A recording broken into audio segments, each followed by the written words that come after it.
A circular disk of radius r is removed from a bigger circular disk of radius 2r. Bigger circular disk है जिसकी radius 2r है, such that the circumference of the two disks coincide. देखिए circumference इस तरह से coincide हो रही है. इस डिस्क की रेडियस r है, इस डिस्क की रेडियस है r. अब हम देखते हैं, the center of mass of the new disk is alpha by r from the center of the bigger disk.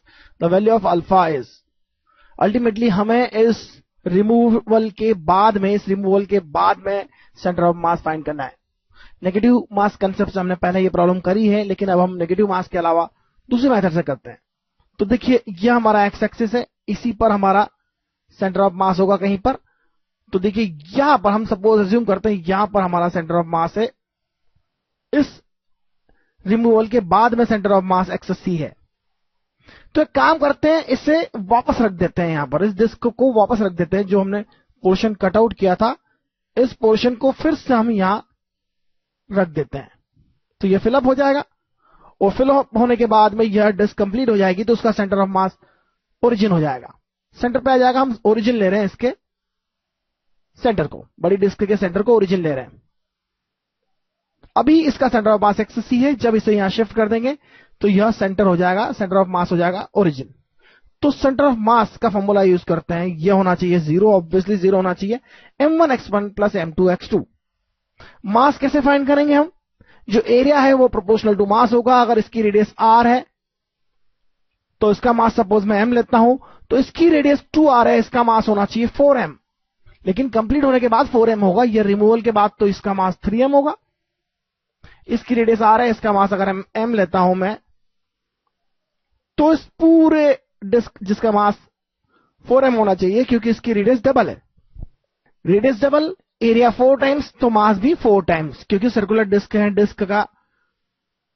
Disc की विड्थ हमने नहीं ली है, केवल एरिया के प्रोपोर्शनल हो जाएगा उसका मास. तो अब हम m1x1 में इसका मास लेते हैं 3m, और उसका सेंटर ऑफ मास लेते हैं एक्सिस सी, जिसका कि हमने अज्यूम किया है, प्लस m2 हमने m लिया है. जब यह m यहां शिफ्ट कर देंगे तब यह m यहां पर शिफ्ट हो जाएगा, तब उसका मास m, और इसका सेंटर ऑफ मास यहां r डिस्टेंस पर होगा, क्योंकि शिफ्ट करने के बाद, इसको यहां शिफ्ट करने के बाद सेंटर ऑफ मास इसका यहां से r डिस्टेंस पर होगा. तो ये हो जाएगा mr divided by total mass of the m1 plus m2. Total mass m1 plus m2 is 3m plus m. आप इसे देखें तो यह m कैंसिल हो जाएगा, 3 प्लस 1 4 होके 0 हो जाएगा. यहां मिलेगा 3xc प्लस r, और r के वैल्यू देख रहे हैं आप, xc की value in terms of r मिलेगी आपको, xc इज माइनस r/3. तो अल्फा की वैल्यू यह माइनस r/3 होगी, लेकिन यहां पर केवल पॉजिटिव वैल्यू लेना है, उसकी डिस्टेंस लेनी है केवल. तो यह हो जाएगी a. Answer is a, 1/3. Alpha is 1/3. साफ देख सकते हैं आप यहां पर. इस कंसेप्ट से भी प्रॉब्लम की जा सकती है. आपने यहां दो मासेस को मिलाकर नया सेंटर ऑफ मास मिला दिया. तो सेंटर ऑफ मास की प्रॉब्लम इस तरह से की जा सकती है. आप दो ऑब्जेक्ट्स के सेंटर ऑफ मास को ऐसे पॉइंट लेकर आप इस तरह से इक्वेशन लिख सकते हैं नए सेंटर ऑफ मास के लिए.